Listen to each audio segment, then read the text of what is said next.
Good evening, everybody.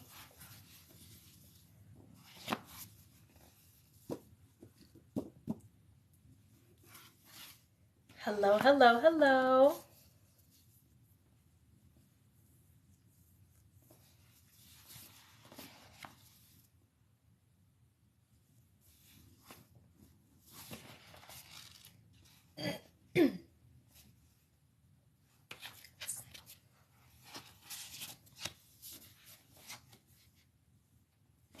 Good evening, William. How are you?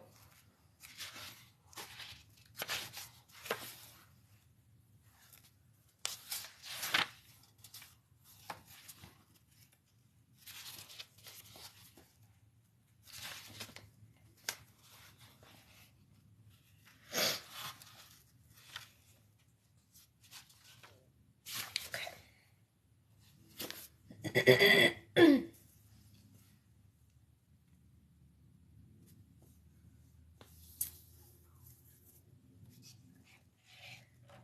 How's everyone's evening so far? Have you had a good week?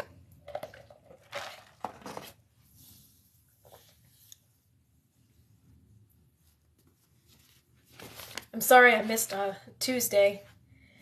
This whole week has gotten away from me, so. All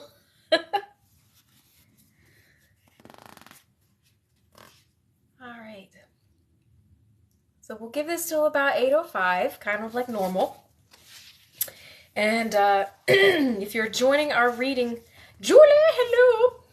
So if you're joining us for the first time, this is our weekly book reading.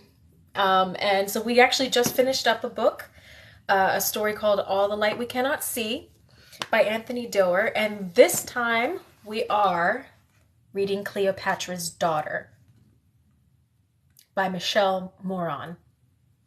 So I'll give a quick little synopsis of what the story is about. So if you're with us for the first time, welcome. If you were one of our veterans at this point, welcome back. Again, I apologize about missing Tuesday. The week has completely gotten away from me, so we're picking up again where we left off. So I hope I'm saying her last name right. Moran? Potato. Anyway.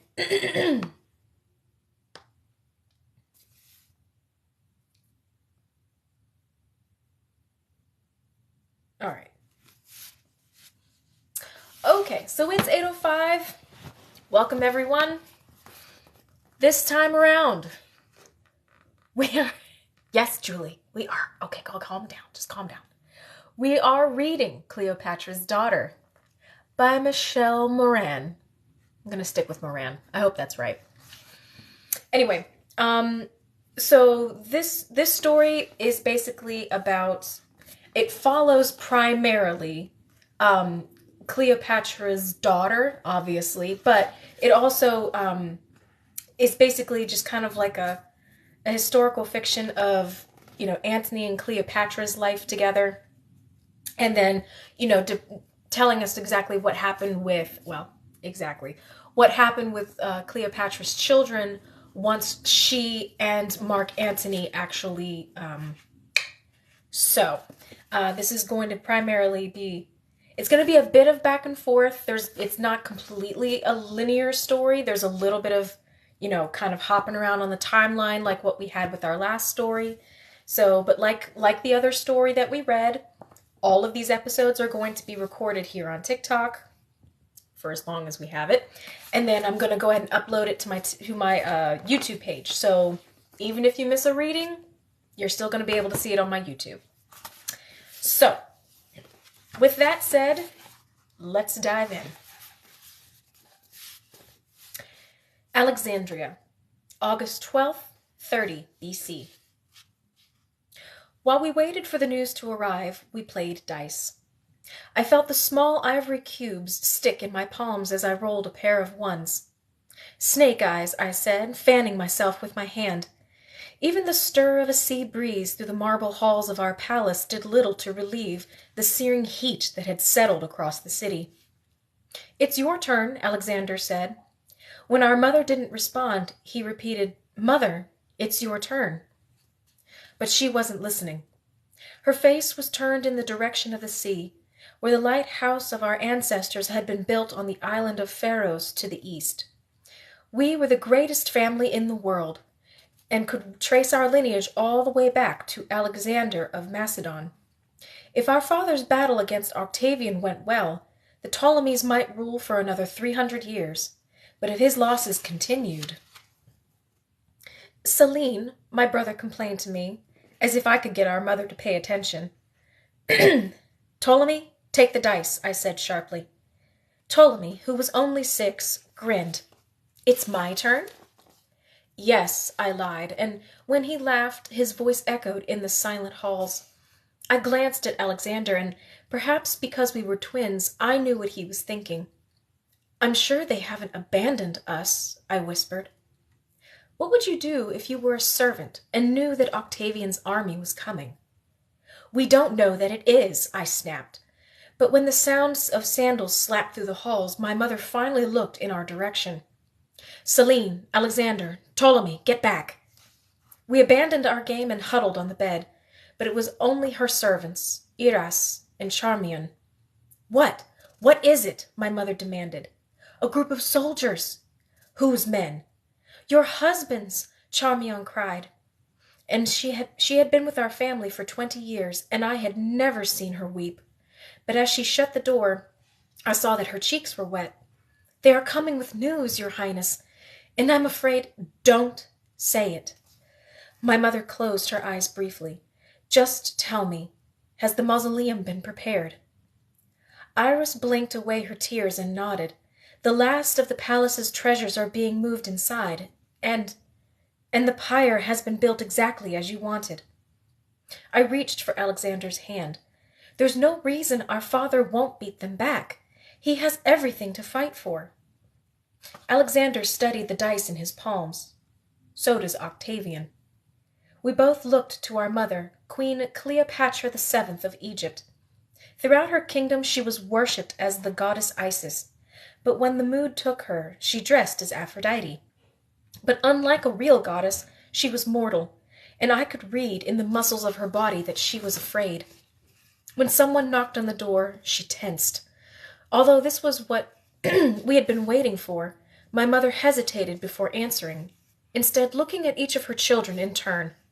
We belonged to Mark Antony, but only Ptolemy had inherited our father's golden hair. Alexander and I had our mother's coloring, dark chestnut curls and amber eyes. "Whatever the news, be silent," she warned us. And when she called, in a steady voice, "Come in," I held my breath. One of my father's soldiers appeared. He met her gaze reluctantly. "What is it?" she demanded. "Is it Antony? Tell me, has he been hurt?" "No, Your Highness." My mother clutched the pearls at her neck in relief. "But your navy has refused to engage in battle, and Octavian's men will be here by nightfall." Alexander inhaled sharply, and I covered my mouth with my hand. "Our entire navy has turned?" Her voice rose. "My men have refused to fight for their queen?" The young soldier shifted on his feet. "There are still 4 legions of infantry." And will 4 legions keep Octavian's whole army at bay?" she cried. "No, Your Highness, which is why you must flee." "And where do you think we should go?" she demanded. "India? China?" The soldier's eyes were wide, and next to me Ptolemy began to whimper. "Order your remaining soldiers to keep filling the mausoleum," she instructed. "Everything within the palace of any value." "And the general, Your Highness?" Alexander and I both looked to our mother. Would she call our father back? Would we stand against Octavian's army together? Her lower lip trembled.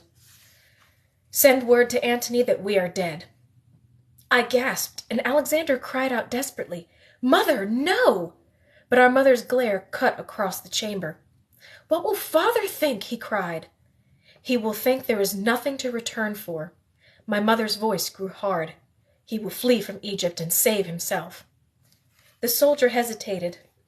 And what does your highness plan to do? I could feel the tears burning in my eyes, but pride forbade me from weeping. Only children wept, and I was already 10. We will go to the mausoleum. Octavian thinks he can march into Egypt and pluck the treasure of the Ptolemies from my palace like grapes, but I'll burn everything to the ground before I let him touch it. Prepare 2 chariots. The soldier rushed to do as he was told, but in the halls of the palace servants were already beginning to flee. Through the open door Alexander shouted after them, "Cowards! Cowards!" But none of them cared. The women were leaving with only the clothes on their backs, knowing that once Octavian's army arrived, there would be no mercy. Soldiers carried precious items from every chamber, but there was no guarantee that those items would end up in the mausoleum. My mother turned to Charmian. "You do not have to stay. None of us knows what will happen tonight." But Charmian shook her head bravely. "Then let us face that uncertainty together." My mother looked to Iris. The girl was only 13, but her gaze was firm. "I will stay as well," Iris whispered. "Then we must pack. Alexander, Celine, take only 1 bag." We ran through the halls, but outside my chamber Alexander stopped. "Are you frightened?" I nodded fearfully. "Are you?" "I don't think Octavian will leave anyone alive. We have defied him for a year, and remember what happened to the city of Metellus? Everything was burned, even the cattle and fields of grain. But he didn't set fire to Segestica. When Octavian conquered it, he allowed those people to survive. And their rulers, he challenged. He killed them all. But why would the Roman army want to hurt children? Because our father is Mark Antony. I panicked. Then what about Caesarion? He's the son of Julius Caesar. No one's in more danger than he. Why do you think our mother sent him away? I imagined our brother fleeing toward India. How would he ever find us again? And Antyllus? I asked quietly. Though our father had children with his first 4 wives, and with perhaps a dozen mistresses, Antyllus was the only half-brother we'd ever known. If Octavian's as merciless as they say, he'll try to kill Antyllus as well, but perhaps he'll spare your life. You're a girl, and maybe when he realizes how clever you are. But what good is being clever if it can't stop them from coming? Tears spilled from my eyes, and I no longer cared that it was childish to cry. Alexander wrapped his arm around my shoulders, and when Iris saw the 2 of us standing in the hall, she shouted, "We don't have the time. Go and pack." I stepped into my chamber and began searching at once for my book of sketches. Then I filled my bag with bottles of ink and loose sheets of papyrus. When I glanced at the door, Alexander was standing with our mother. She had exchanged her Greek chiton for the traditional clothes of an Egyptian queen. A diaphanous gown of blue silk fell to the floor, and strings of pink sea pearls gleamed at her neck. On her brow she wore the golden vulture crown of Isis. She was a rippling vision in blue and gold, but although she should have had the confidence of a queen, her gaze shifted nervously to every servant running through the hall. "It's time," she said quickly. A dozen soldiers trailed behind us, and I wondered what would happen to them once we left. If they were wise, they would lay down their weapons, but even then there was no guarantee that their lives would be spared. My father had said that Octavian slaughtered anyone who stood against him, that he would kill his own mother if she slandered his name. In the courtyard, 2 chariots were waiting. "Ride with me," Alexander said. The 2 of us shared a chariot with Iris, and as the horses started moving, my brother took my hand. We sped through the gates, and from the royal harbor I could hear the gulls calling to one another, swooping and diving along the breakers. I drew in the salty air, then exhaled sharply as my eyes focused on the dazzling sun. Thousands of Alexandrians had taken to the streets. My brother tightened his grip. There was no telling what the people might do. But as they stood still as reeds, lining the road that ran from the palace to the mausoleum. They watched as our chariots passed, Then one by one they dropped to their knees. Alexander turned to me. They should be fleeing. They should be getting as far away from here as they can. Perhaps they don't believe Octavian's army is coming. They must know. The entire palace knows. Then they're staying for us. They think the gods will hear our prayers. My brother shook his head. Then they're fools, he said bitterly. The dome of our family's mausoleum rose above the horizon, perched at the rim of the sea on the Lochias promontory. In happier times we had come here to watch the builders at work, and I now tried to imagine what it would be like without the noise of the hammers and the humming of the men. Lonely, I thought, and frightening.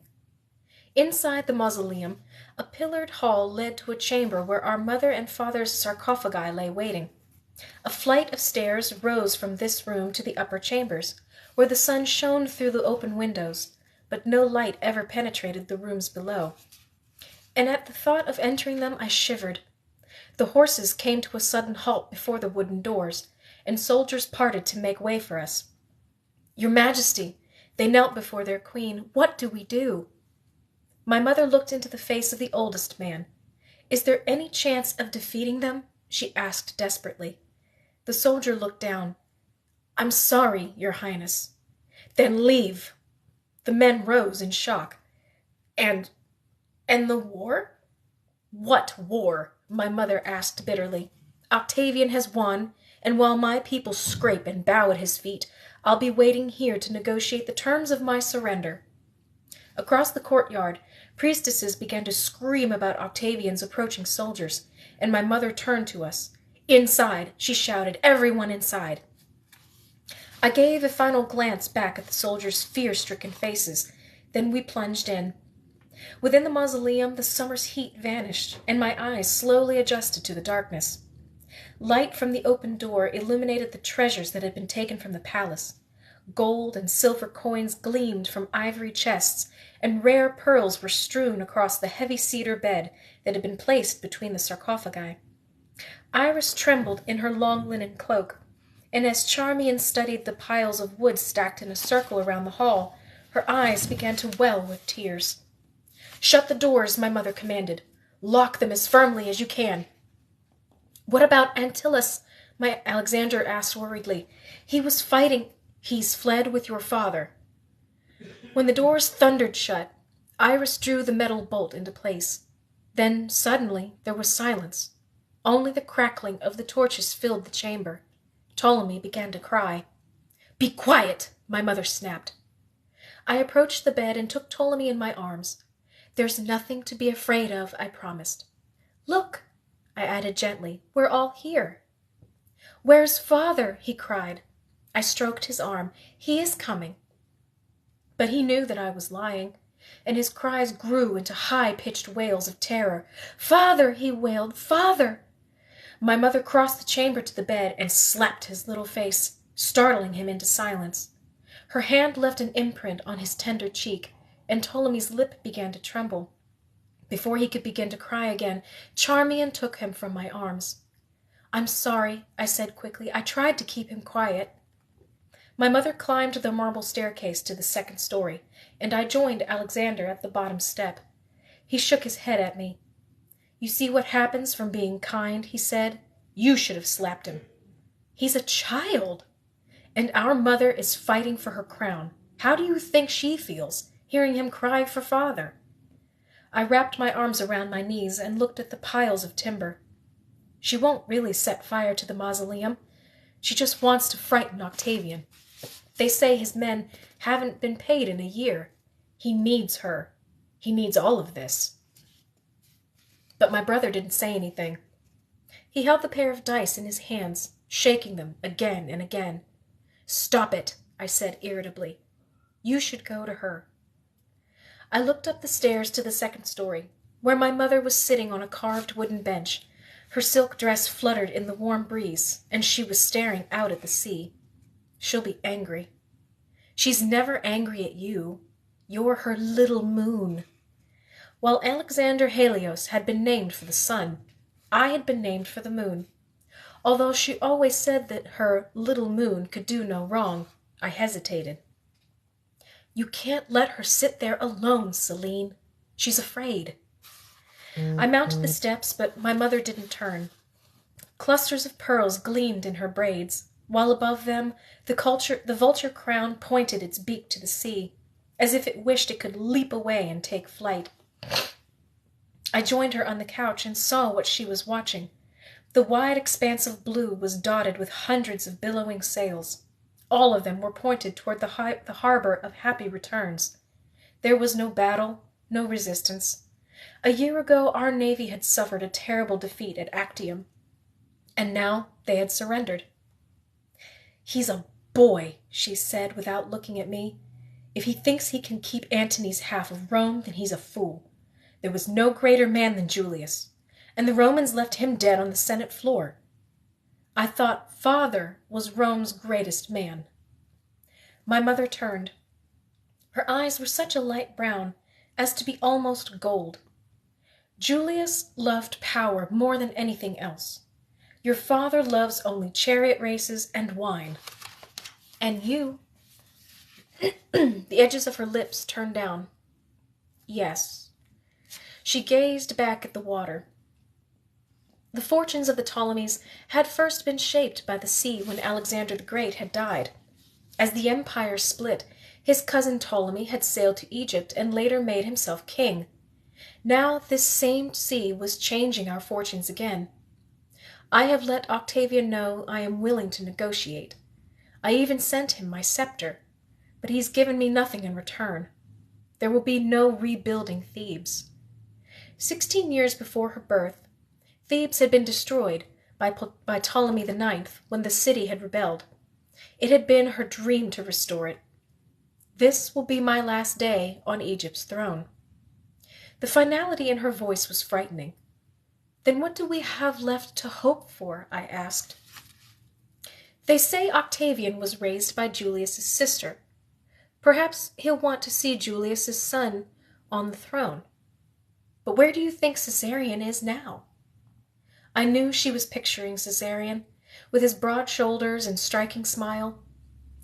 "In Berenice with his tutor, waiting for a ship to take him to India," she said hopefully. "After the battle of Actium, my eldest brother had escaped, and the Princess Iotapa, who had been promised in marriage to Alexander, had fled back to Medea. We were like leaves being blown about by the wind. My mother saw the look on my face and took off her necklace of pink sea pearls. This has always brought me protection, Celine. Now I want it to protect you." Ishmael, you're not late at all. Not really. We only got started about 20 minutes ago. She placed it over my head, and its golden pendant with small onyx gems felt cold against my chest. Then her back stiffened against the wooden couch. "What is that?" I held my breath, and above the crashing waves I could hear men pounding on the door below us. "Is it him?" my mother cried, and I followed the silk hem of her gown to the bottom of the stairs. Alexander was in the front of the door, and his face was gray. "No, it's Father," Alexander said. But he held out his hands before she could come closer. "He tried to kill himself, Mother. He's dying." "Antony!" my mother screamed, and she pressed her face against the metal grill in the door. "Antony, what have you done?" Alexander and I couldn't hear what our father was saying.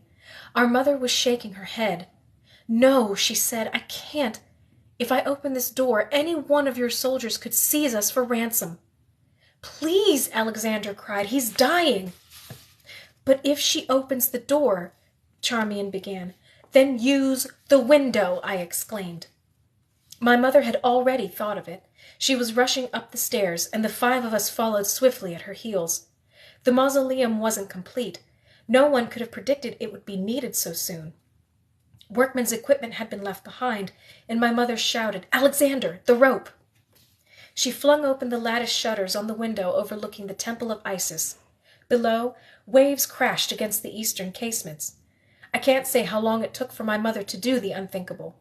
Of course, she had Alexander and Iris to help, but as soon as our father's bloodied litter on the ground below was fastened to the rope, she lifted him 2 stories and moved him onto the floor of the mausoleum.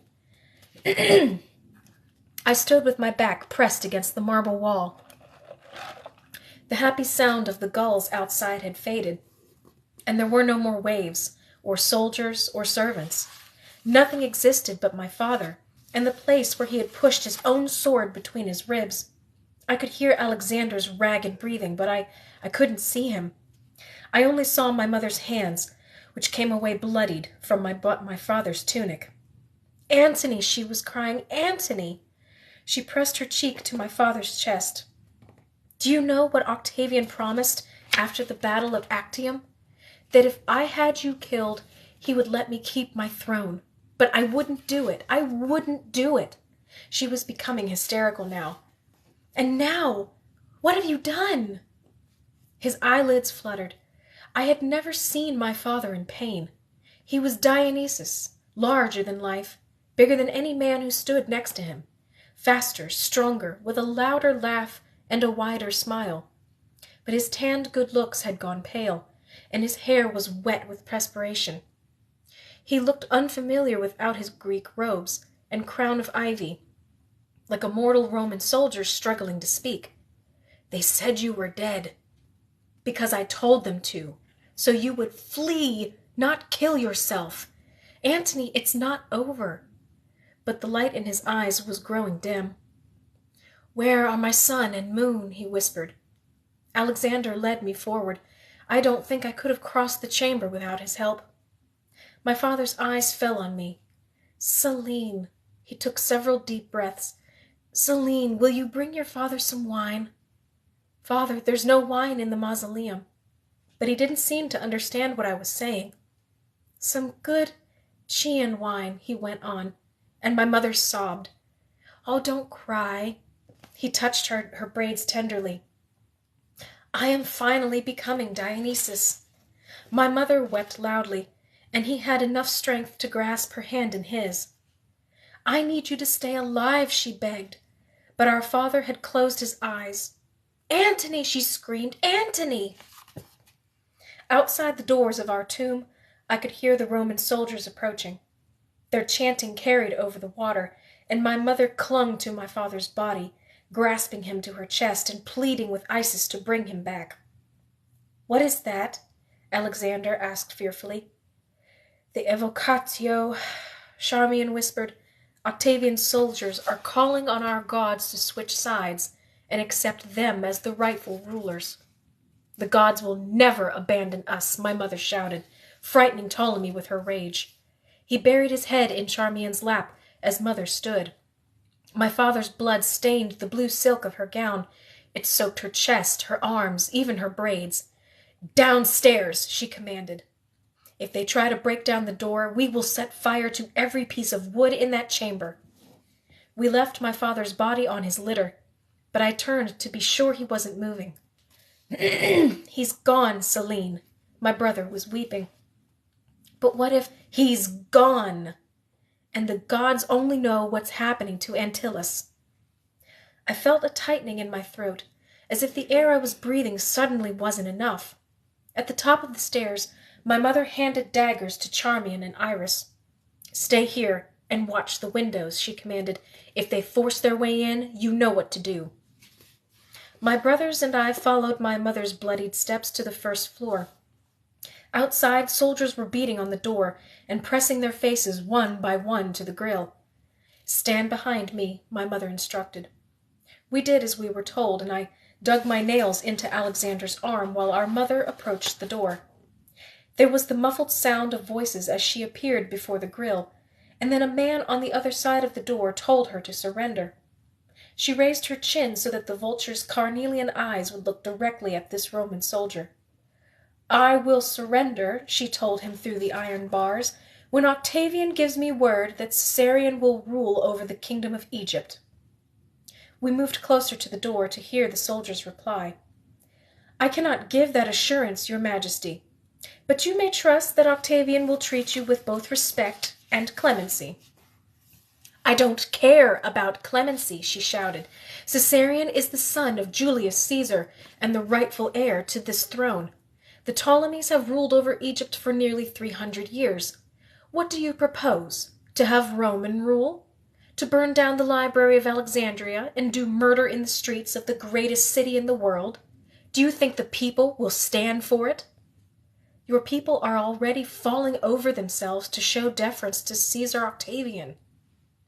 My mother reeled back as though the man had slapped her from the other side of the door.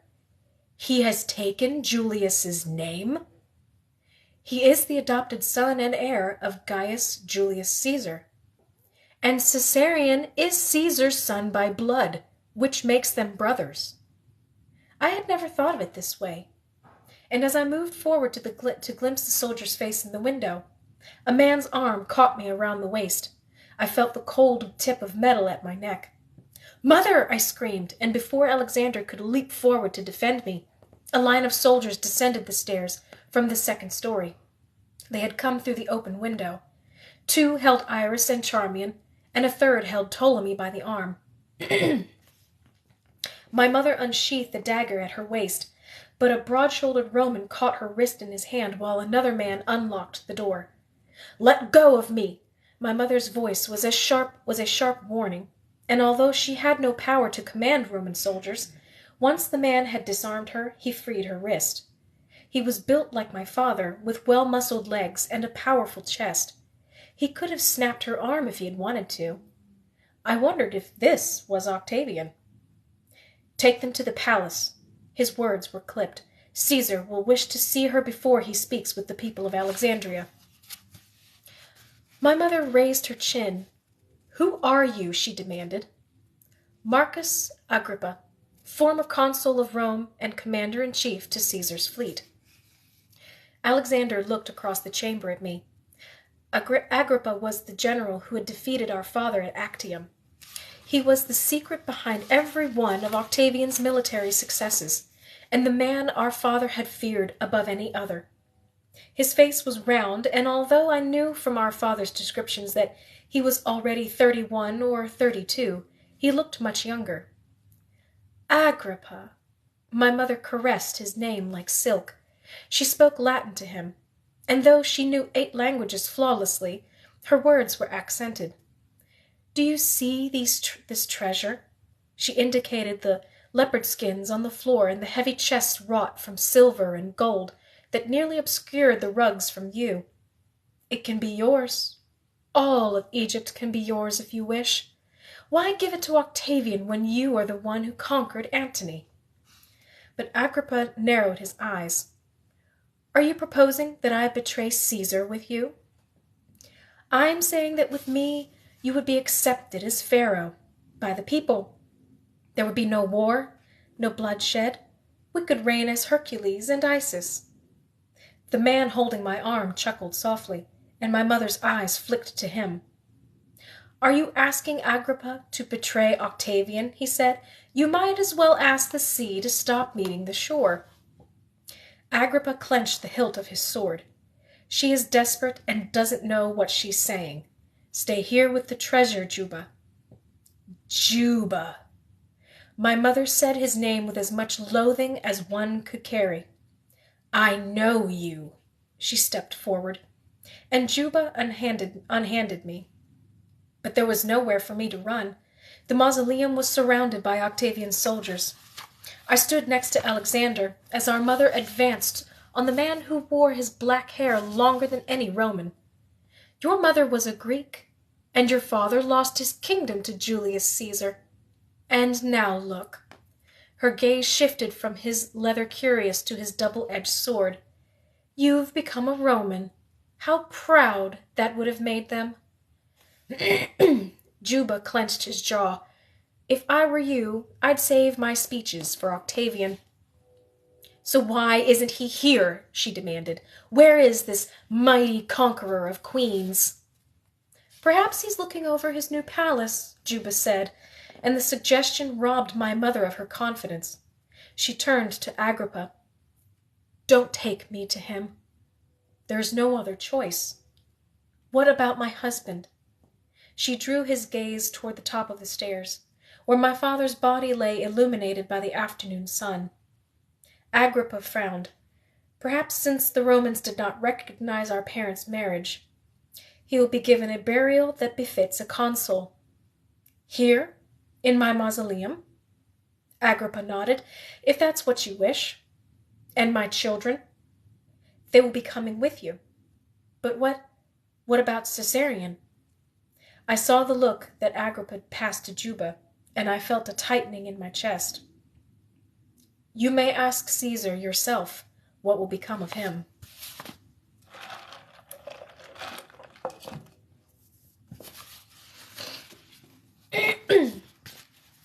Hi, Miss Deborah. Chapter 2. My mother paced her room. She had changed from her blood-stained gown into one of purple and gold, colors that would remind Octavian that she was still Queen of Egypt. But even the new pearl necklace at her throat didn't disguise the fact that she was a prisoner.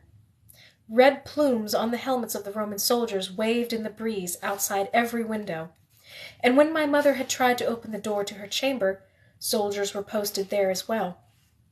We were hostages in our own palace. The halls that had rung with my father's songs now echoed with the gruff commands of hurried men. And the courtyards, where evening was beginning to fall, were no longer filled with servants' chatter.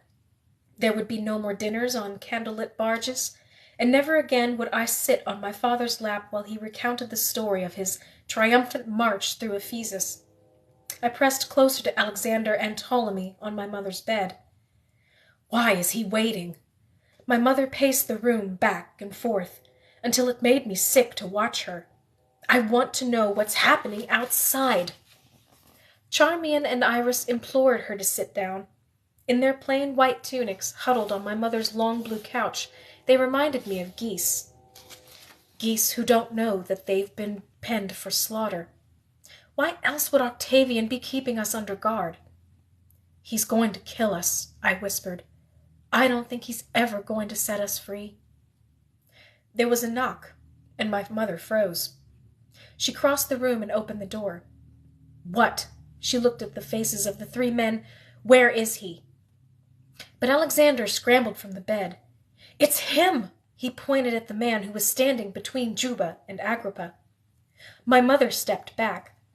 The blond man with gray eyes wore only a simple toga virilis. Although extra leather had been added to his sandals in order to increase his height, he was nothing like the man my father had been. He was thin, fragile, as unmemorable as one of the thousands of white shells that washed up daily along the shore. But what other man would be wearing the signet ring of Julius Caesar? Then you are Octavian? She spoke to him in Greek. It was the language she'd been born to, the language of official correspondence in Egypt. Don't you know any Latin? Juba demanded. Of course, my mother smiled, if that's what he prefers. But I knew what she was thinking. Alexandria possessed the largest library in the world, a library even larger than Pergamon's, and now it would all belong to a man who didn't even speak Greek. So you are Octavian, she repeated in Latin. The smallest of the three stepped forward. Yes, and I presume you are Queen Cleopatra. That all depends, she said as she sat down. Am I still the queen? Excuse me. Although Juba smiled, Octavian's lips only thinned. For now. Shall I sit? My mother held out her hand toward the blue silk couch with Iris and Charmian. Immediately they stood and joined my brothers and me on the bed. But not once did Octavian's gaze flicker in our direction. He had eyes only for my mother, as if he suspected she might grow wings like those on her headdress and take flight. He seated himself while the other men remained standing. I hear you have tried to seduce my general. My mother threw Agrippa a venomous look, but didn't deny it. I'm not surprised. It worked on my uncle, then on Mark Antony. But Agrippa is a different kind of man. Oh, sorry, Janice. Cleopatra's daughter. I really should make a sign or something. I'll figure it out. I promise.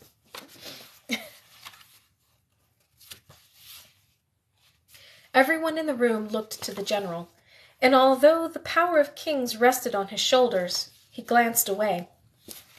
There is no one more modest or loyal than Agrippa. He would never betray me, Octavian said. Neither would Prince Juba. I suppose you know that his father was king of Numidia once, but when he lost the battle against Julius Caesar, he gave his youngest son to Rome and then took his own life. My mother's back straightened. Is that your way of telling me I shall lose my throne? Octavian was silent. What about Caesarion? I'm afraid your son will not be able to take the throne either, he said simply. Some of the color drained from her face. Why? Because Caesarion is dead, and so is Antyllus. My mother gripped the arms of her chair, and I covered my mouth with my hands. However, Octavian added, I will allow them a burial with Mark Antony in the mausoleum that you have prepared. Caesarion, my mother cried, while Octavian turned his eyes away. Not Caesarion! Her favorite, her beloved. There was a heartbreak and betrayal, and a mother's deep anguish in her voice. And that was when I knew the evocatio had worked. The gods had really abandoned Egypt for Rome. I wept into my hands, and my mother tore madly at her clothes.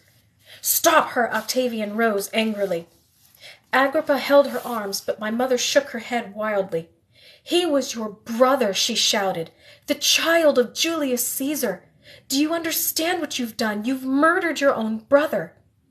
And you murdered your own sister, Octavian replied coolly. My mother lashed out with her feet, but Octavian easily avoided her wrath. In 3 days I will sail with you and your children to Rome, where you will take part in my triumph. I will never be paraded through the streets of Rome. Octavian gave Juba a sideways glance and then rose to depart. When he reached, my mother cried out, Where are you going? To the tomb of Alexander, the greatest conqueror in the world. Then on to him, where I will address my people. He turned, and his gray eyes settled on me. Shall your children come? I ran from the bed and fell to my knees at my mother's feet. I wrapped my arms around her legs. Don't send us with him. Please, mother, please. She was shaking uncontrollably, but instead of looking down at me, she was watching Octavian. Something seemed to pass between them, and my mother nodded. Yes, take my children with you. No, I cried, I won't go. Come, Juba said, but I wrenched my arm from his grasp. Don't make us go, I screamed. Please. Ptolemy was crying, and Alexander was pleading with her. At last she threw up her hands and shouted, Go! Iris, Charmian, get them out of here. I didn't understand what was happening. Charmian pushed us toward the door, where my mother embraced Alexander. Then she came to me, touching my necklace and running her hands over my hair, my arms, my cheeks. Mother, I wept. Shh. She put a finger on my lips and then took Ptolemy onto her lap, burying her head in his soft curls. I was surprised that Octavian waited so patiently. You listen to whatever Caesar says, she told Ptolemy. And you do as you're told, Selene. She turned to my twin brother. Alexander, be careful. Watch over them. My mother stood, and before her face could betray her entirely, Charmian shut the door, and we children were alone with our enemies. Walk next to me and keep silent, Agrippa said. We go first to the tomb of Alexander, then on to the gymnasium. I held one of Ptolemy's hands in mine, and Alexander held the other. But it was as if we were walking through a foreign palace. Romans occupied every room, sniffing our riches to fill Octavian's treasury. The carved cedar chairs which had graced our largest chambers had disappeared, but everything left was taken. Silk couches, cushions, ebony vases on towering silver tripods. I whispered to Alexander in Greek, How does he know these men aren't stealing things for themselves? Because none of them would be so foolish, Juba responded. His Greek was flawless. Alexander's eyes were full of warning. For the first time, Octavian looked at us. The twins are handsome children, aren't they? More of their mother than their father, I think.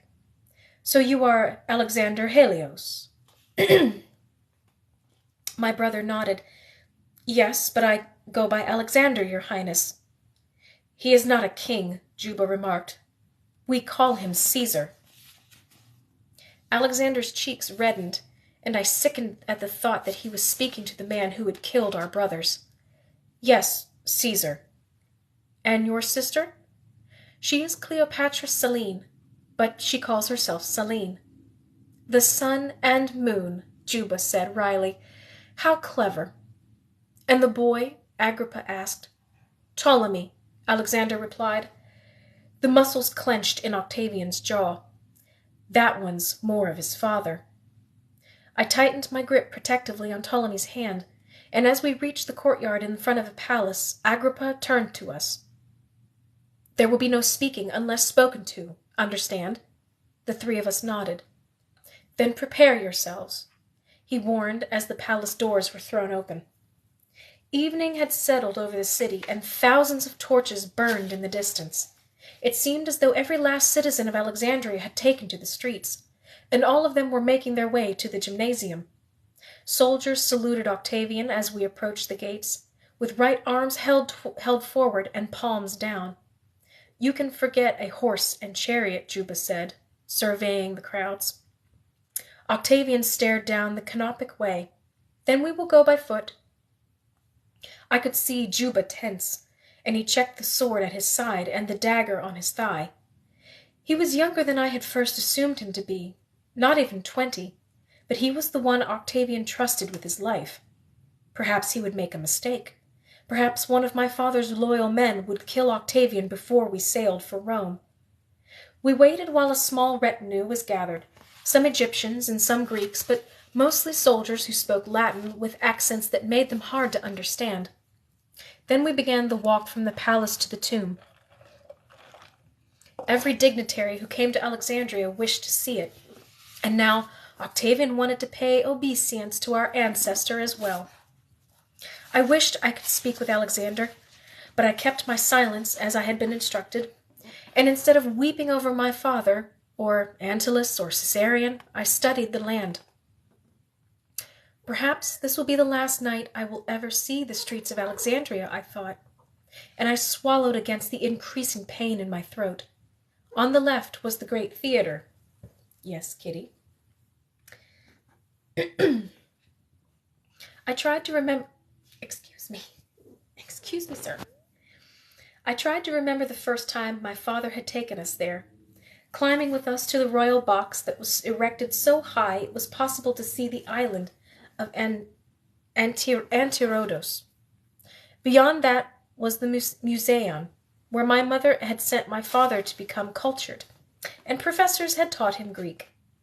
Alexander and I had begun our studies there when we were 7, walking the marbled halls with men whose beards fell into their flowing hymnations.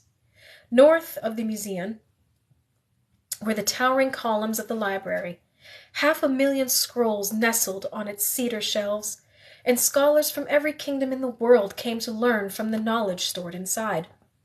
But tonight its pillared halls were dark, and the cheerful lamps that had always lit the porticos from within had been extinguished. The men who studied there were making their way to the gymnasium to hear what would become of Egypt now. I blinked back tears, and as we reached a heavy gate, a Greek scholar whom I had often seen in the palace produced a key from his robes. We were about to enter the Soma, the mausoleum of Alexander the Great. As the gate was drawn open, Agrippa whispered, Mea Fortuna. I noted with pride that even Octavian stepped back. I had sketched the building a dozen times, and each time Alexander had wanted to know why. He wasn't moved as I was by the luminous marble dome or the beautiful lines of heavy columns that stretched like white soldiers into the night. When was this built? Octavian asked. Instead of turning to either Alexander or me, he looked at Juba. 300 years ago, Juba replied. They say that his sarcophagus is made of crystal, and that he's still wearing his golden cuirass. Now Octavian turned to my brother and me. Is it true? When I refused to answer him, Alexander nodded. Yes. And the body? Agrippa asked Juba. How did it come here? Stolen by his cousin Ptolemy. We passed through the heavy bronze doors, and the scent of burning lavender from a tripod filled the empty antechamber. Torches blazed from iron brackets on the wall, sputtering in the rush of night air we'd let in. The priests here had not abandoned their duties, and an old man in golden robes appeared. This way, he said, and it was clear we were expected. We followed the old man's footsteps through the maze of halls, and the soldiers who had chatted all the way there like monkeys, without ever once pausing for breath, were silent. In the dull glow of the priest's lamp, the men regarded the painted exploits of Alexander. I had sketched these images so many times that I knew them by heart. There was the young king with his wives Roxana and Statira. In another scene, Alexander was lying with Hephaestion, the soldier he loved above all others. And in a last mosaic he was conquering Anatolia, Phoenicia, Egypt, and the sprawling kingdom of Mesopotamia. Octavian reached out and touched the painted locks of Alexander's hair. Was he really blond? The priest frowned, and I was certain he had never heard such a question before. He is depicted on these walls as he was in life, Caesar. Octavian gave a small, self-satisfied smile, and I realized why he wanted to come. Facially, there did not appear much difference between the painting of Alexander and Octavian. Both men were fair, with small mouths, straight noses, and light eyes. Now Octavian imagined himself as Alexander's heir, the next conqueror not just of Egypt but of the world. Hadn't his great-uncle, Julius Caesar, already begun the conquest for him? We reached a flight of stairs descending into greater darkness, and I heard Ptolemy whimper. "It's only a few steps down," I whispered. And when I saw that he was going to protest, I put my finger to his lips. The priest led the way, and the only noise was the whisper of our footsteps and the crackling of torches. Juba was the last to descend. When the door swung shut behind us, my brother let out a frightened cry. Immediately, Alexander put his hand to Ptolemy's mouth. "Not here," he whispered angrily. "There's nothing to be afraid of." But no one was paying attention to Ptolemy. In the dimly lit chamber, the men's gazes were fixed on the crystal coffin of the world's greatest king. The air smelled heavily of embalming spices, cinnamon, myrrh, and cassia. Octavian approached the coffin with hesitant steps, and the priest pulled back the lid so that everyone could observe Alexander as he had been. There was a gasp of admiration throughout the chamber, and even Ptolemy wanted to draw closer. "Only 32, Octavian said. The king's face was beautiful in its 300-year repose.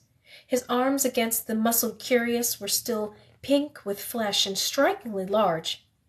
Octavian called Agrippa and Juba to his side, and although Octavian's hair was a similar gold, it was Juba, with his broad shoulders and impressive height, who most resembled Alexander. In the poor light of the tomb, I studied the Numidian prince. From his hobnailed sandals to his scarlet cloak, he was every bit a Roman soldier, and only his long dark hair betrayed his ancestry. "Agrippa, the crown," Octavian said, and from the folds of his cloak Agrippa produced a thin golden diadem of twisted leaves. Octavian placed it carefully on Alexander's head, and as he straightened he caught the sight of the conqueror's ring. He bent closer to inspect it, and when he saw that it had been engraved with Alexander's profile, he announced, "This shall be the ring of imperial Rome." "But, Caesar, that belongs—" Agrippa turned, and the priest's protest died on his lips. Octavian held the stiff hand of Alexander, but as he tugged on the ring, his elbow swept back, and there was a sickening crunch. "His nose!" the priest cried. Octavian had broken off Alexander's nose. There was a moment of terrified silence. Then Octavian exclaimed, "What does it mean?" He spun around. "Shall I send for the augurs?" "No," Juba said. But then what does it portend? That you will break the conqueror's hold on the world and reconquer it yourself, Juba replied. His dark eyes gleamed, and though I thought he was being sarcastic, Agrippa nodded. Yes, I agree. But Octavian didn't move, and his hand with the golden signet ring was frozen over the king's body. It can only be a good sign, Agrippa repeated. Octavian nodded. Yes, a sign from the gods, he suddenly declared, that I am the successor of Alexander the Great. The priest asked meekly if Octavian wished to visit the rest of our ancestors, but Octavian was too full of his prophecy. I came to see a king, not a row of corpses. I looked back at the shattered face of the great man who was responsible for the long reign of the Ptolemies, and wondered if Egypt would have a similar fate. Although Juba and Agrippa had proclaimed the breaking of Alexander's nose a good portent, Octavian's retinue fell into an uneasy silence as we made our way up the stairs through the Soma. But the throngs of people in the streets, soldiers, Alexandrians, foreign merchants, even slaves, were loud enough to wake the gods. The soldiers were rounding up every Alexandrian they could find. What's happening? Ptolemy worried. We're going to the gymnasium, Alexander said. Where father gave me a crown? Juba raised his eyebrows. Though Ptolemy had only been 2 and could not have had many memories from that time, he clearly recalled the donations of Alexandria, when our father had seated himself with our mother on a golden throne, and proclaimed our brother Caesarion not just his heir, but the heir to Julius Caesar as well. That evening he'd announced his marriage to our mother, even though Rome had refused to recognize it. Then he'd given Alexander the territories of Armenia, Media, and the unconquered empire of Parthia. I received Cyrenaica and the island of Crete, while Ptolemy became king of all the Syrian lands. Although the Ptolemies wore simple cloth diadems bedecked with tiny pearls, our father had presented us with gold and ruby crowns, and this was what had stayed in Ptolemy's memory. Only now those crowns were being melted to pay Octavian's men, and we were the inheritors of dust. Alexander's lips turned down at the corners, and I knew he was fighting back tears as well. Yes, that is where father made you a king. We approached the gymnasium, longer than 2 stadia, and a murmur of surprise passed among the soldiers. Surrounded by shaded groves, the porticos had been carefully plastered with gypsum, so that even in the moonlight they glittered. But Octavian didn't stop to appreciate the beauty. He twisted the ends of his belt in his hands. Repeat to me what I wrote, he instructed. Agrippa quickly unfurled a scroll that he had been keeping in his cloak. First is the matter of the city itself, he said. Octavian nodded, and then, the matter of how many citizens will become slaves in Rome. Octavian shook his head curtly. None. Agrippa frowned. Your uncle took 150,000 men from Gaul, when Marius, and what did he get for it?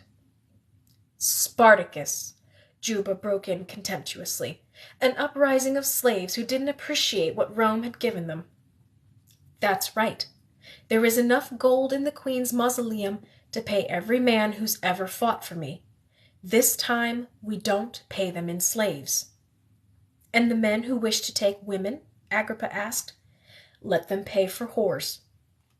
We reached the steps to the gymnasium, and a phalanx of soldiers with heavy shields formed a wall between us and the people. Suddenly, I couldn't go on. What are you doing? Alexander hissed. But I was too afraid to move. Armed men surrounded the gymnasium, and I wondered what would happen if Octavian decided to set fire to the building. There would be chaos, women and children crushed as men scrambled over their bodies to escape. But their paths would be blocked by Roman soldiers. The doors would be barred, as they were at my mother's mausoleum. I stood at the base of a long flight of steps, and Agrippa came to my side. There's nothing to be afraid of, he said. Caesar wouldn't have kept you alive this long if he intended to kill you tonight. Of course not, I realized.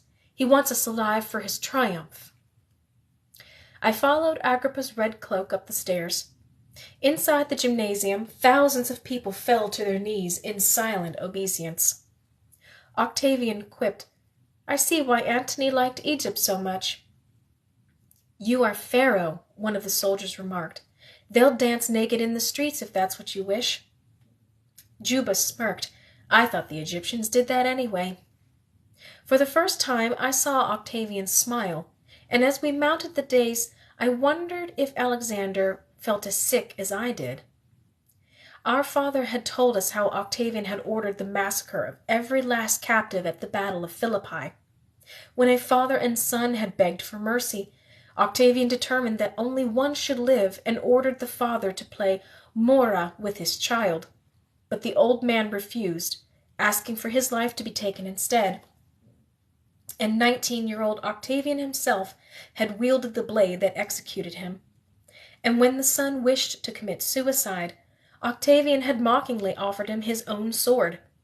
Even my father, no stranger to battle, had seen only cruelty and single-mindedness in this pretender to Caesar's throne. When we reached the top of the dais, Octavian held out his arms. He wore only a simple tunic of chainmail beneath his toga, and I wondered again whether there was a brave Alexandrian who might give his life to rid Egypt of its conqueror. "You may rise," he said into the silence. The sound of thousands of unbending bodies echoed in the torch-lit gymnasium.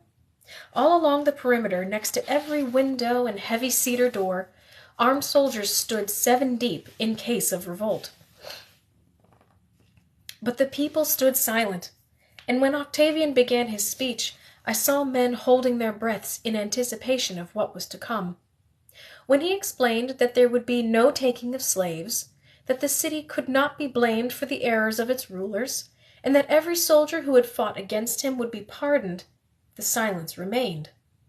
"For Egypt does not belong to Rome," he announced. "It belongs to me, the chosen heir of the Ptolemies, and I always protect what is mine." Women shifted their children on their hips, looking to their husbands in confusion. Octavian's cruelty was known throughout Egypt. It was the high priest of Isis and Serapis who broke the silence.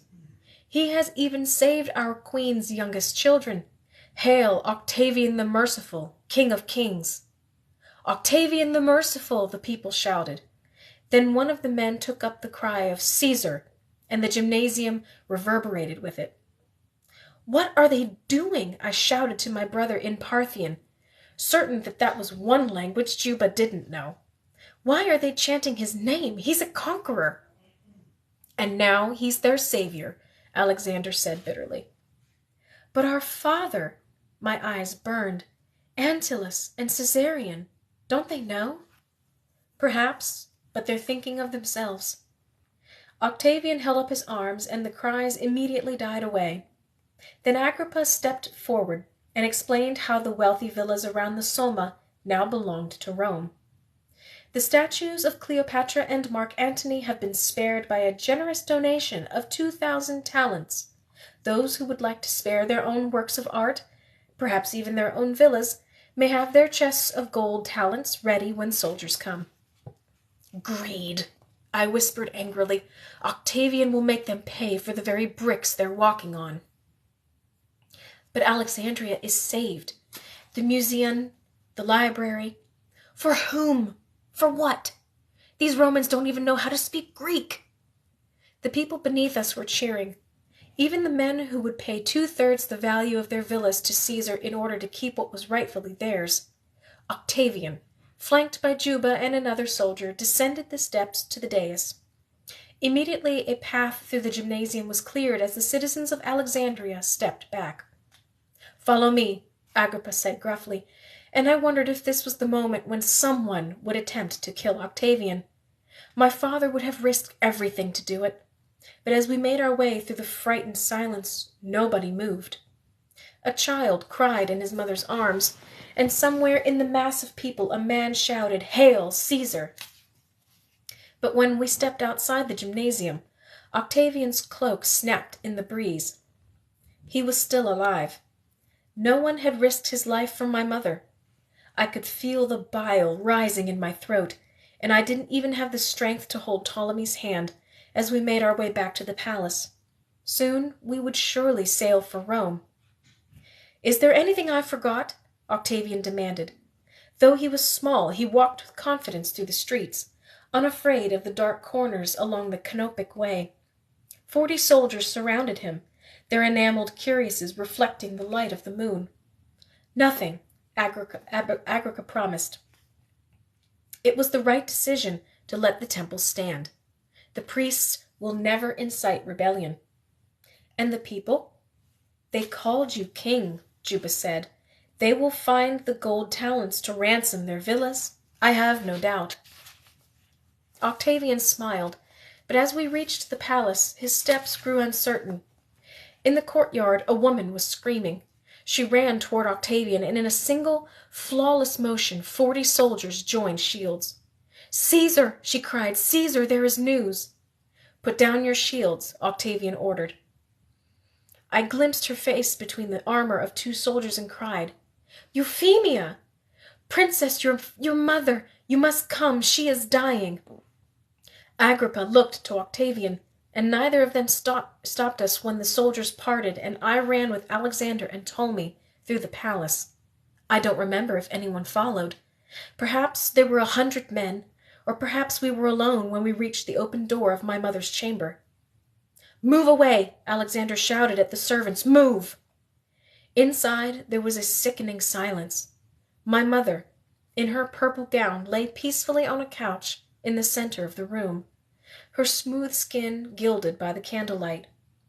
On the floor, Iris and Charmian rested their heads on 2 silk pillows, looking as though they might be sleeping. "Mother?" I crept forward, while behind us Octavian crowded the doorway with Agrippa and Juba. When she didn't move, I screamed, "Mother!" My brother and I ran to her. "Mother!" I pleaded. I shook her by the shoulders, and the crown she had carefully placed on her head struck the floor with a hollow clank. Below her, Charmian didn't stir. I took Charmian's hands in mine, but the aged fingers that had taught me to sketch were cold. I grasped her arm and reeled back at the sight of 2 puncture wounds. "Alexander, she used a snake!" I turned and saw Octavian and Agrippa standing in the doorway, surrounded by soldiers. Juba rushed to my side and felt for my mother's heartbeat, then bent down and felt the necks of Iris and Charmian. "How do you know it's a snake?" he asked quickly. "Look at her arm!" Juba rose swiftly to his feet. "There are asps in this chamber." He turned to Octavian. "Seal off the room," he ordered. "Selene, Alexander, Ptolemy." "No!" I moved closer to my mother. "A snake doctor could drain the wound." But Juba shook his head. "She's already gone." "You don't know that," I cried. He looked to Octavian for an answer. "Find a snake doctor," Octavian ordered sharply. The white-haired soldier next to him didn't move. "But, Caesar," he whispered, "you have what you want. She's dead. And in 10 months you can march into Rome." "Silence! Find a snake doctor and bring him here at once." Juba took my brother's arm, knowing he would have less of a fight with him. "Stand at the door," he instructed sternly. "There is at least 1 cobra in this room. Do not step inside." We waited at the entrance to the chamber, and Alexander looked like one of my mother's statues, thin and pale and immovable. "It was a lie," I whispered in Parthian. He was never going back to Rome in 3 days. He wanted her to die, wanted her to commit suicide. A snake doctor arrived, and his black skin shone in the lamplight as he worked. My brother remained silent, and I could hear the rush of my heart beating as I watched him. He located the wounds on my mother's arm and made a thin cut above the bites. Then he pressed his lips against her skin and attempted to suck the venom from her body. We watched for what felt like an eternity. Then at last he stood up. His lips were red with my mother's blood, and I knew from his face that we were orphans. Alexander asked quietly, Will our mother be buried in her mausoleum? Octavian raised his chin. Of course. She was the queen of Egypt. But there was no remorse on his face, not even surprise. Will you really keep the children alive? Agrippa asked. Octavian's eyes swept over me the way they had swept over my mother's treasure. The girl is pretty. In a few years, some senator will need to be silenced. She'll be of marriageable age and make him happy. And neither of the boys has reached 15 years. Keeping them alive will seem merciful. And Rome? Juba wanted to know. In a few months, when affairs are settled here, we'll sail.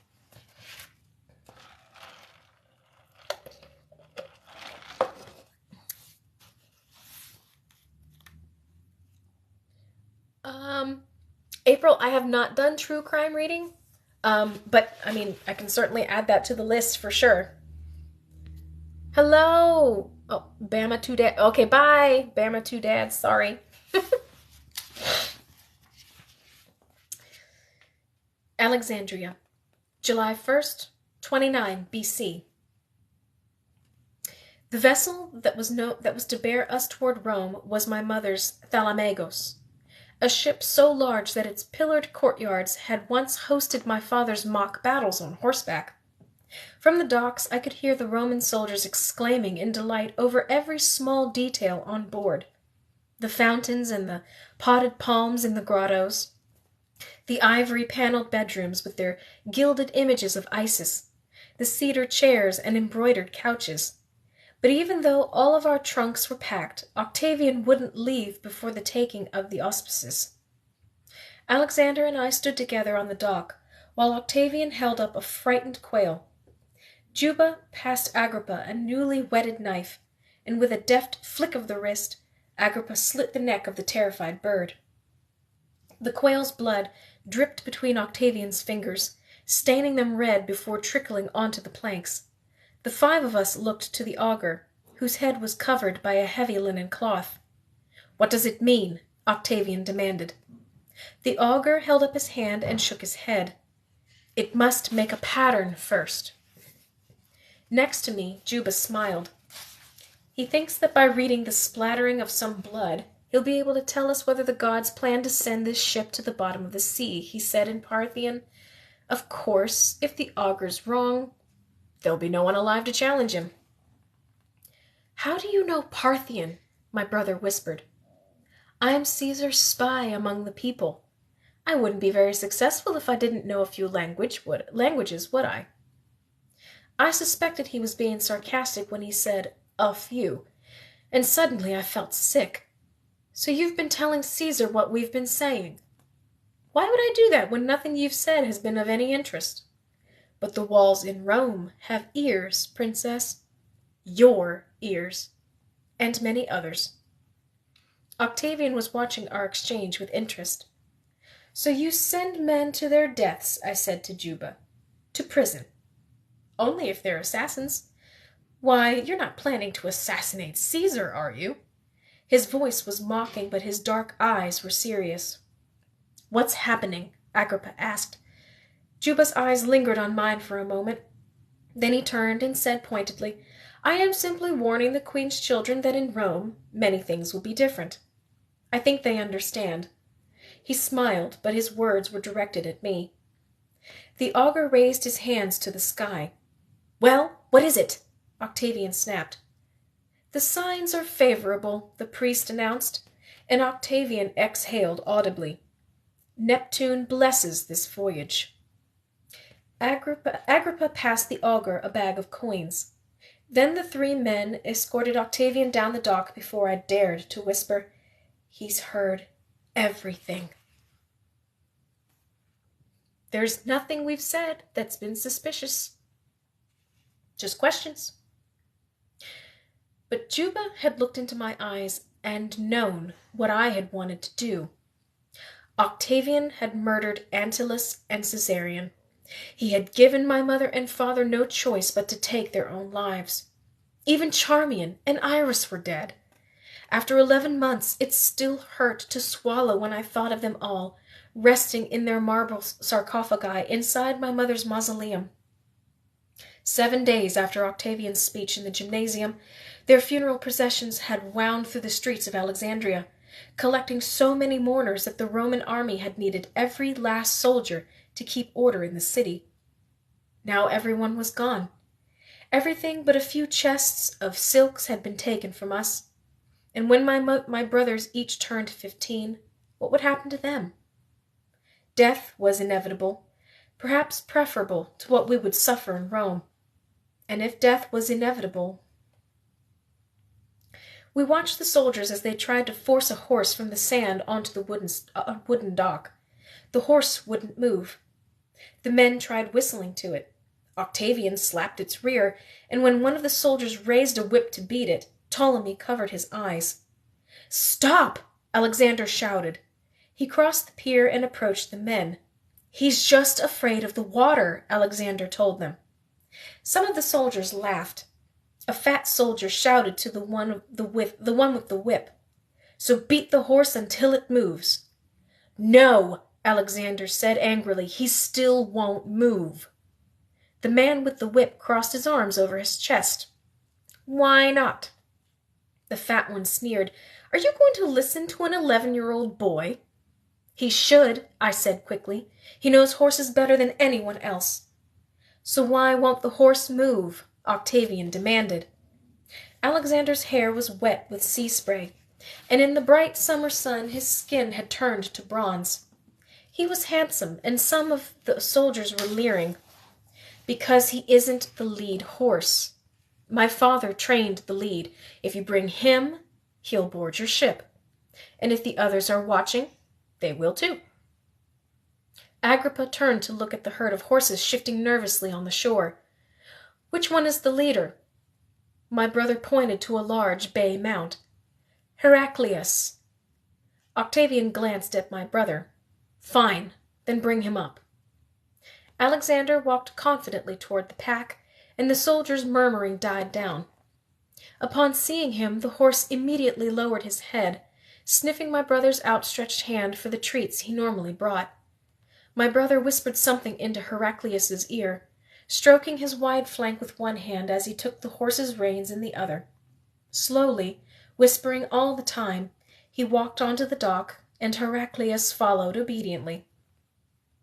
"You can bring the others now," Alexander said, and when none of the horses put up a struggle, Octavian studied my brother. "I remember your father was a great man for horses," he remarked. Alexander looked away. "Yes." Octavian nodded. "Has everything been loaded from the mausoleum?" he asked Juba, and my father's memory returned to dust. "Every last talent." But the soldier with the paunch squinted in the sun. "Not the girl's necklace. And what about the children's crowns?" "They're simple bands of pearls," Juba said testily. "Perhaps you'd like to take their clothes as well." "The children may keep whatever they're wearing. I want to leave," Octavian announced. Alexander reached out to take my arm, but I stepped away. "This might be the last time we ever see the Museum," I said, "or the palace, or the temple of Isis in Serapis. I've never sketched Alexandria from the harbor," it occurred to me. "We'll be back," my brother said sadly. He looked beyond the water to the city of marble that had been built over hundreds of years by the Ptolemies. In the brilliant sunshine, the city rose like a blinding white beacon, home to the greatest minds in the world. "I want to stay." "Octavian is already on board," my brother warned. "And who cares what Octavian is doing?" "You should." Alexander, always the practical one, added bitterly, "You've seen how it's been these past months. Nothing happens for us now without his say." He took little Ptolemy's hand in his, but I remained on the pier, and only turned away when Agrippa said that it was time. He led the three of us to our cabin, the same one Alexander and I had shared when our mother took us to Thebes every winter. "This door is always to remain open," Agrippa instructed. "Do not close it. Do not lock it." "Even when we sleep?"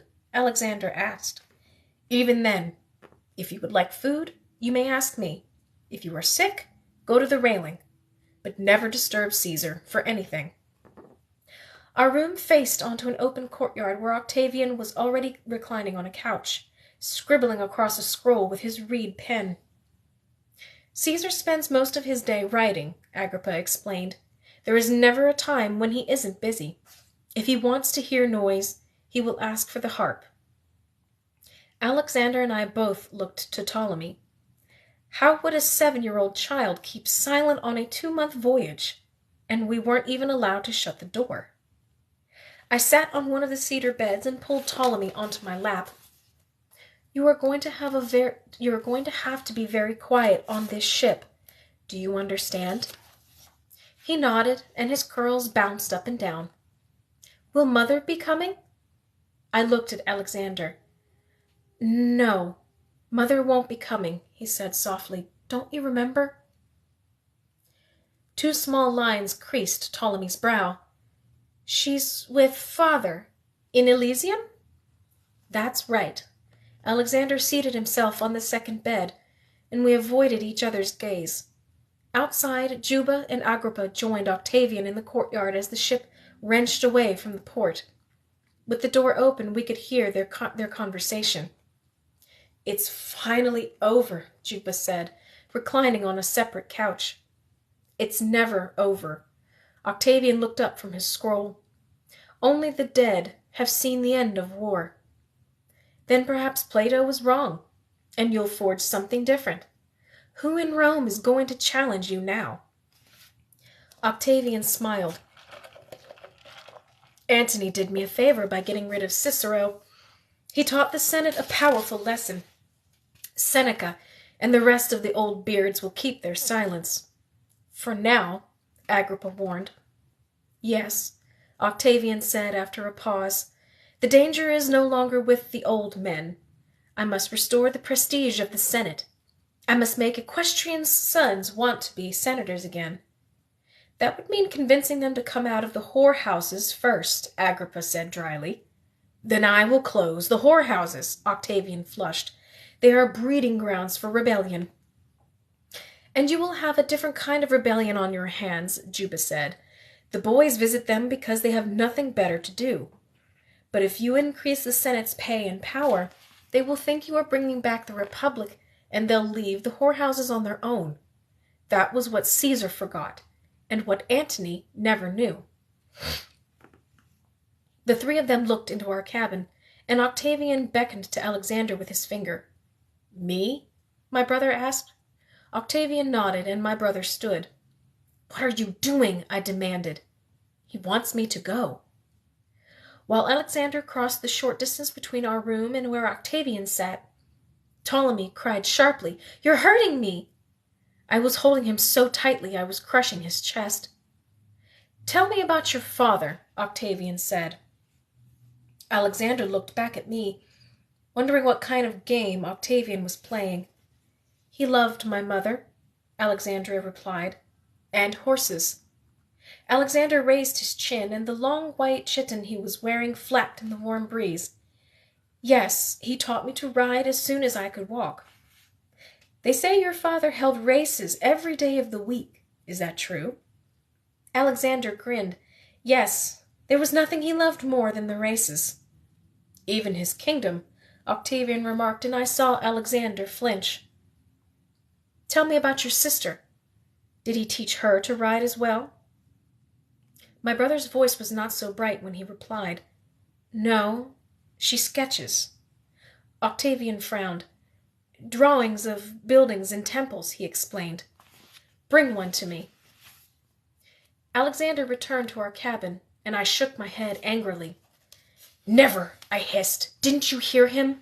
He thinks our father squandered away his kingdom. And what did our father like more than races and wine? I thought of my father's last request and sat back among the cushions. He asked, Celine, what if this is a test? Please, give him the one overlooking Alexandria, the one you drew at the temple of Serapis. Ptolemy looked up at me with his wide blue eyes, waiting for me to tell him to go get my book. Celine, Alexander whispered nervously. They're waiting. It was true. Beneath the potted palms of the courtyard, the 3 men were watching us, though so long as we kept our voices low they couldn't hear what we were saying. Pass me my leather bag. Ptolemy scurried across the bed for my bag. He handed it to me as if it were a rare and precious stone, and I took out the leather-bound book of sketches, with its title neatly penned by Charmian in gold ink.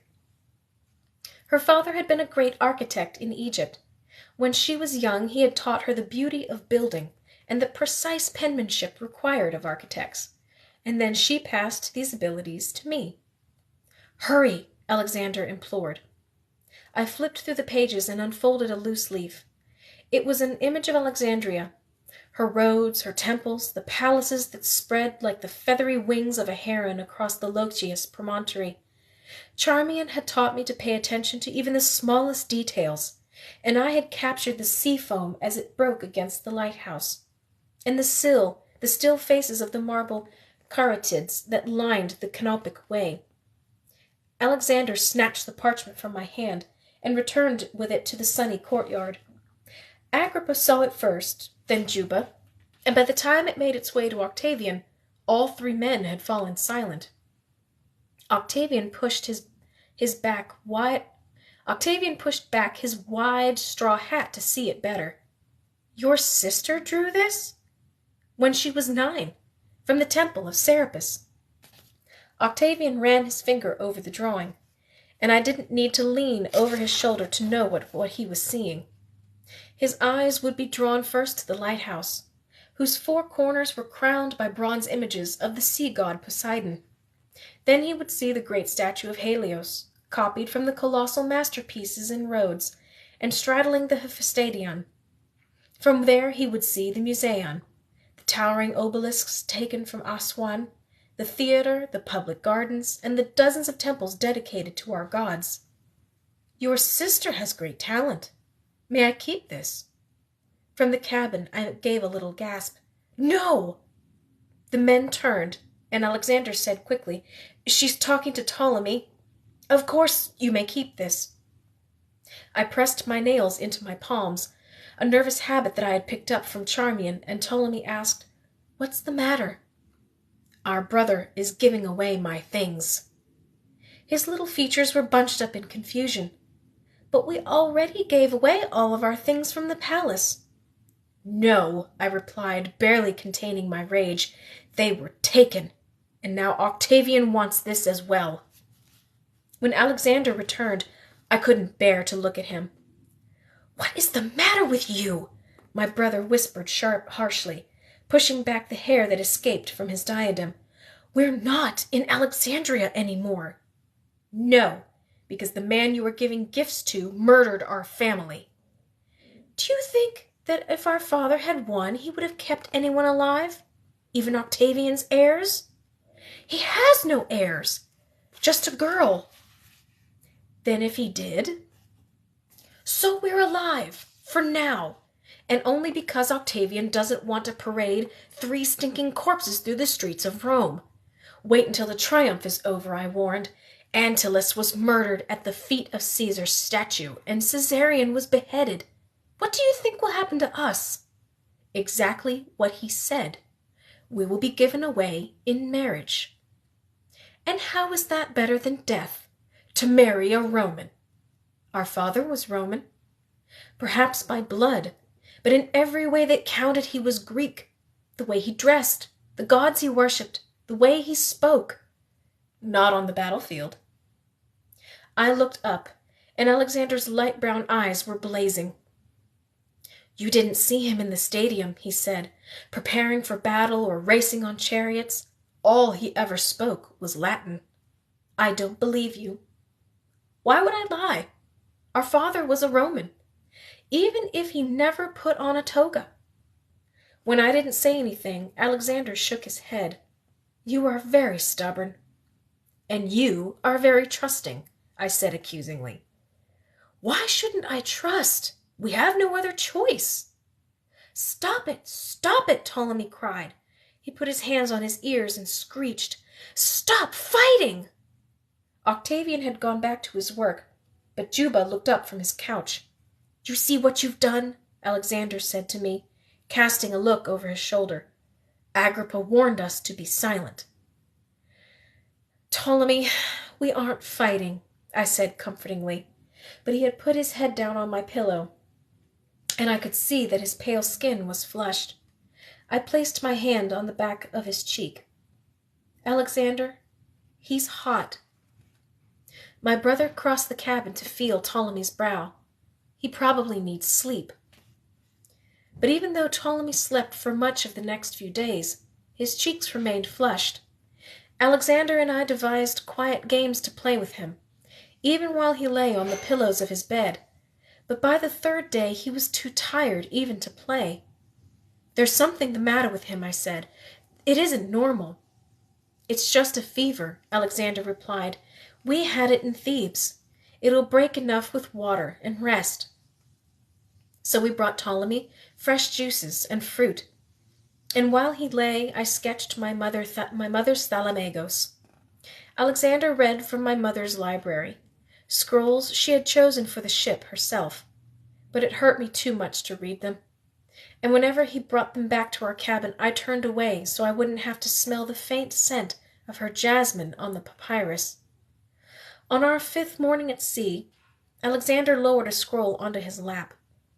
"Who do you miss the most?" he asked quietly. I glanced at Ptolemy to make sure he was still sleeping. "Charmian," I admitted, "and Mother." My brother nodded. "And you?" "Petibastes," he replied, and I could see that he was struggling to hold back his tears as he recalled the young priest of Ptah who had been our Egyptian tutor in the Museion, and father, of course. "Have you seen all the statues they took from Alexandria? Octavian has them in the library. And there's one of Petibastes. Juba is labeling each one for sale." "And what does Juba know about Egyptian history?" I demanded. "He's a writer." I didn't know where Alexander came by this information, but he seemed certain of it. "He's already written 3 books on history." "At 18? I challenged. 19. So he's a writer as well as a spy. I despised the Prince of Numidia, who had turned his back on his ancestry to become close to Octavian. But that afternoon, when I had run out of objects to draw, my curiosity overcame my dislike.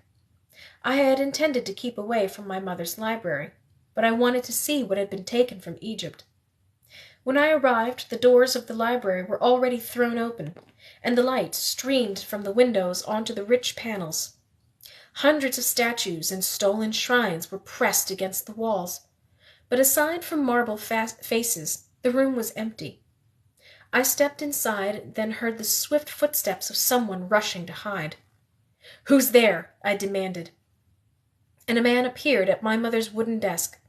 I could see from his unmarked tunic that he was a sailor, and that he was holding a statuette of Isis in his hands. "Well, good morning."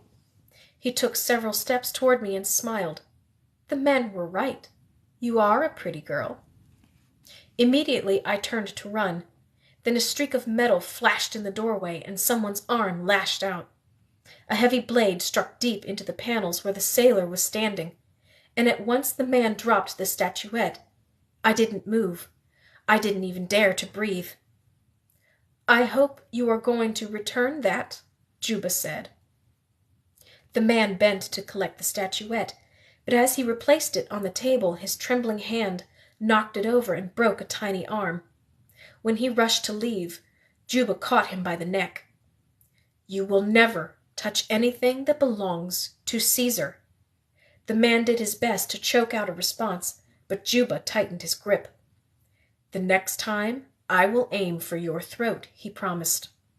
He shoved the man away, then turned his black gaze on me. "What are you doing here?"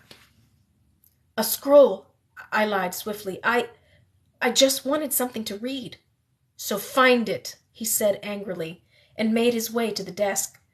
He picked up the broken arm of the goddess and held it up to the light before discarding it into an empty amphora. "No! Don't throw it away!"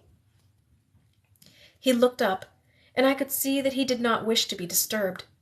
"That's a very old statue," I told him. "Well, thank you, Princess. Unfortunately, not many Romans are interested in purchasing broken statues of Egyptian goddesses. But since you're so interested in art, why don't you tell me which pieces you believe to be the most important?" I had seen Juba in his fury, and did not wish to make him any angrier, so I pointed to a statue, and he raised his brows. "Tutmosis I?" Juba asked. I was impressed that he could identify a pharaoh whose reign had been more than 1,000 years earlier. "How did you know?" "I can read hieroglyphics," he said curtly. "What else?" I pointed to the bronze bust of Dionysus, and suddenly tears were welling in my eyes. I tried to blink them away before Juba could see. "You can weep, but it won't bring them back," he said cruelly. "Kingdoms rise and fall on whims of the gods. Isis has never turned her back on Egypt. She will bring me home." Juba's voice grew threatening. "I would be very careful where I said that, Princess." But I raised my chin, determined not to be afraid. "I know about you. Julius Caesar killed your own mother and brother, but I'll never bow to Rome." "How very brave." Juba's lips twisted into a sardonic smile. "Perhaps you'll feel differently after the triumph." I spun around and crossed the library, but before I left I glimpsed the basalt statue my brother had seen of Petibastes. The priest's face was beautiful even in stone, and a hastily chiseled inscription indicated the day of his death at 16 years old. When I reached out to touch it, I glanced back and saw Juba watching me, then thought better of it and walked away. Inside our cabin, Alexander was pacing. "Where have you been?" he cried. "In the library." "Well, I've been looking for you." I followed his gaze to the bed. Ptolemy was a sickly color. He lay between the cushions, hardly moving. "He's burning hotter even than before." "Then we must find the ship's physician." "He already came." When my brother didn't add anything more, I felt my chest constrict. "And?" Alexander remained silent. "And what did he say?" When Alexander only shook his head, I rushed to Ptolemy's side. "Ptolemy," I whispered, pushing his hair away from his brow. He was as hot as Alexander had said. Slowly he opened one of his pale blue eyes. "Selene." He reached out and placed his small hand in mine. The tears ran hot down my cheeks onto his palm. For the next 3 days, Alexander and I kept a constant vigil at Ptolemy's bed. When Octavian took his meals in the courtyard, we didn't join him. When the sailors spotted dolphins alongside the ship and pronounced it a good omen, we didn't go see. The 3 of us were the last of the Ptolemies. We had nothing more in the world than each other. Several times a day, Agrippa brought trays of fruit, and once, when the physician said there was no hope, Agrippa found a slave in the galleys who had studied medicine in his native Macedonia. "Caesar wants all 3 children alive for his triumph," Agrippa explained. "I will give you 100 talents to cure him." But even for the price that would buy his own freedom, there was nothing the Macedonian could do. Frustrated, Agrippa shoved a bag of gold at the man. "Take it," he said angrily. "But I can't heal him, Domina." He used the Latin word for master, and I could see he was afraid. "He's too sick." "Then just take it and go." The man left the cabin before Agrippa could change his mind, and I buried my face in my hands. "You will keep the door closed," Agrippa said. "Caesar sickens easily. We must move the 2 of you to a different cabin." But even though Alexander and I protested at this, Agrippa was firm. "Caesar wants you alive." In the end, it didn't matter. Before a new cabin could be found near the royal courtyard, Ptolemy began to moan. I pressed his little hand in mine, and whenever the pain was too great, he bunched his fingers into a fist, squeezing his eyes as if he could squeeze out the world. He couldn't eat. He couldn't even drink. And by morning his small body, lay rigid on the silk sheets of the bed. "Ptolemy," I whispered when he didn't move. "Ptolemy!" I cried. Alexander shook him. "Wake up! Ptolemy, we're almost there. Wake up!" But even such a lie wouldn't open his eyes. Although Alexander began to weep, I was too numb to cry. Perhaps the Ptolemies had angered the gods. Perhaps Juba was correct, and we would all die by fortune's whims.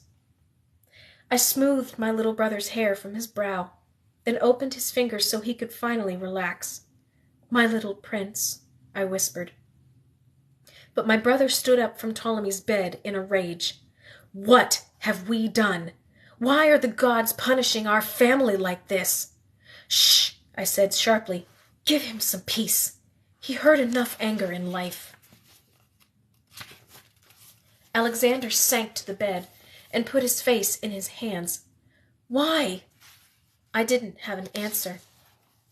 When the news was sent to Octavian, the Macedonian slave returned to collect Ptolemy's body for a burial at sea, but Alexander stood guard in front of the bed. "Only murderers are buried at sea," he cried. "I'm sorry, Domine, but these are orders from Caesar himself." "Then tell him no," my brother shouted.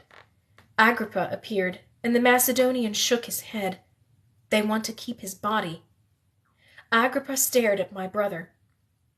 "We have many days left at sea, and no embalming materials to keep his body fresh.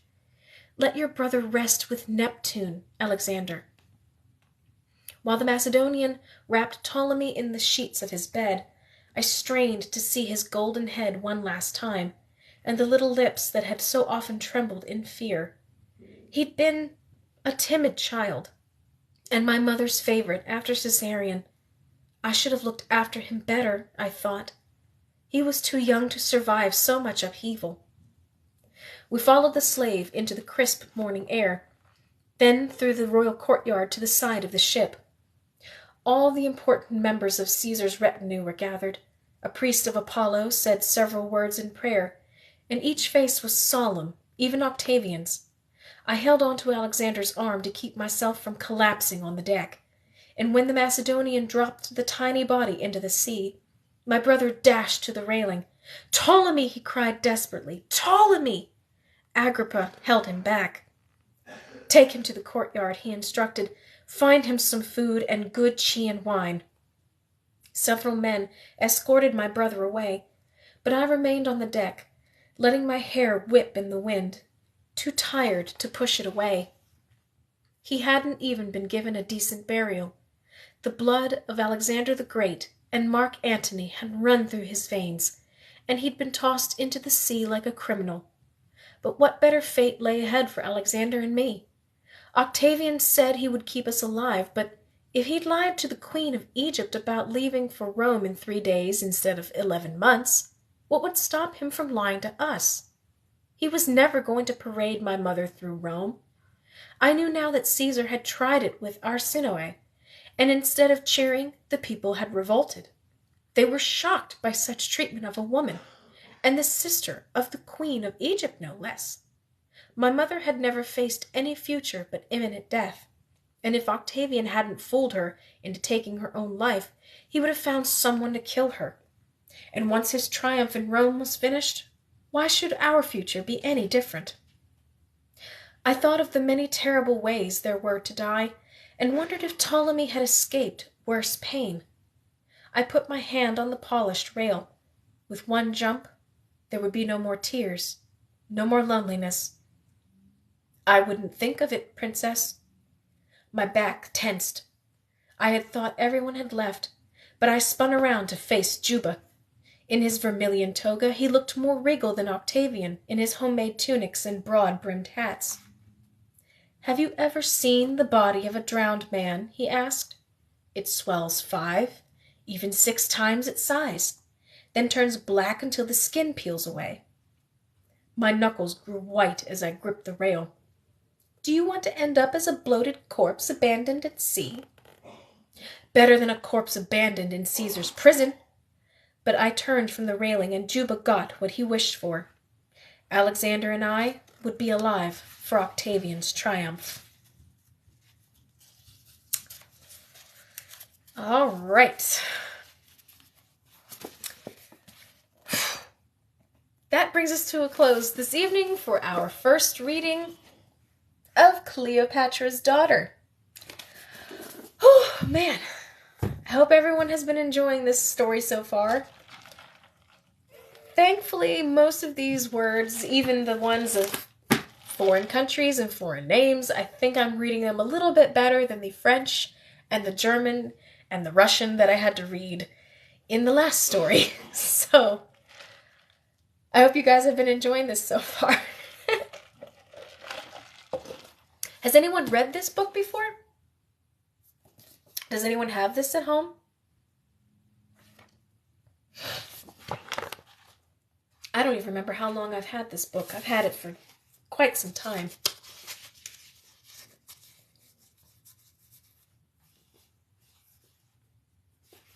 Make sure nothing else is dog-eared. Okay. Oh, did you, April? Cool. Well, good. I hope that, this is bringing up some good reading memories for you. It's a good book. Yes, it's a good book. The thing I like about this book is that it honestly it moves. Like it is a book, a story that just goes. Like it's back to back. For the most part, it is back to back action. This actually would make a really good movie series, I think. Like a two-part movie series, or just one very, very long movie.